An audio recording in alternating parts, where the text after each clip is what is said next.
मेरा नाम गौरव है। मेरी उम्र 28 साल है। मैं उत्तर प्रदेश के एक छोटे से गांव का रहने वाला हूँ।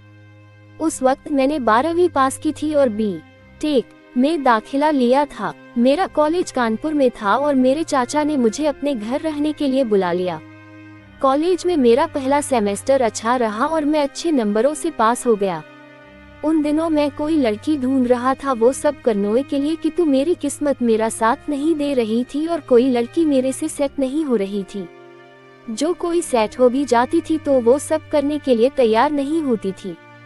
तब मैं बहुत परेशान था और दिन रात बस उस चीज के लिए तड़पता था। ऐसे ही एक दिन छुट्टी के दिन मैं ख्यालों में खोया था कि तभी अचानक से चाचा की लड़की कनक आ गई। वो मेरे चाचा की इकलौती लड़की है। वो भी 12वीं पास कर चुकी थी। देखने में ज्यादा खूबसूरत तो नहीं थी, लेकिन रंग गोरा था और लंबाई 5 फीट थी।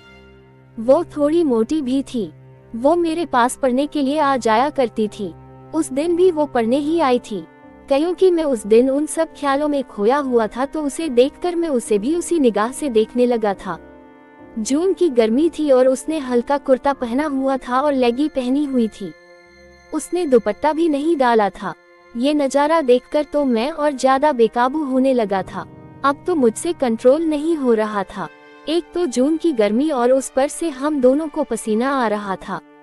हमारे यहाँ एसी नहीं था और कूलर से ठंडक होने की बजाय उमस ज्यादा बढ़ रही थी। रही सही कसर बिजली ने पूरी कर दी, जो कनक के आने के कुछ देर के बाद गुल हो गई।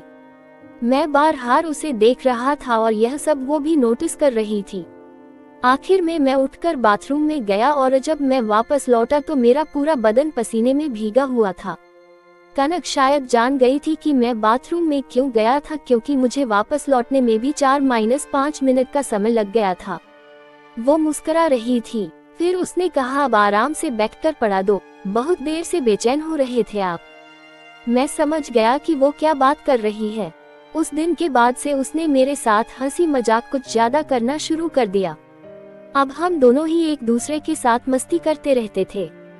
चाची सुबह ही अपने मायके चली गई। साथ में चाचा भी उनको छोड़ने के लिए चले गए। घर में मैं और कनक ही रह गए थे। ये देखकर मेरी सांस ही अटक गई। फिर मैंने खुद को थोड़ा संभाला और कहा कि मुझे समझ नहीं आ रहा कि क्या करूं। फिर उसने मेरा हाथ पकड़ा और वो मेरे करीब आ गई। मेरे लिए लाइन क्लियर थी और वो भी मेरा साथ देने लगी। वह मुझे पागल बना रही थी। अब मैं भी मजा लेना चाहता था। फिर मैंने तेल की शीशी ली और मजे लेने शुरू किए। यहाँ पर मैंने रिस्क लेना ठीक नहीं समझा और थोड़ा रुक गया। कनक भी बेसुध सी हो गई थी। सामान्य होने के बाद हम दोनों नहाए और फिर दिन भर एक दूसरे के साथ वो सब छुपकर करते रहे। किसी को कुछ नहीं पता चला। रात को हमने फिर से वो सब किया और रात के 1 बजे तक खेल खेला। उस दिन के बाद से हम दोनों में ये रिश्ता आज तक बना हुआ है और हम खूब मजे करते हैं और किसी को कुछ नहीं पता। कहानी पसंद आने पर वीडियो को लाइक, सब्सक्राइब और एक अच्छा सा कमेंट जरूर करें।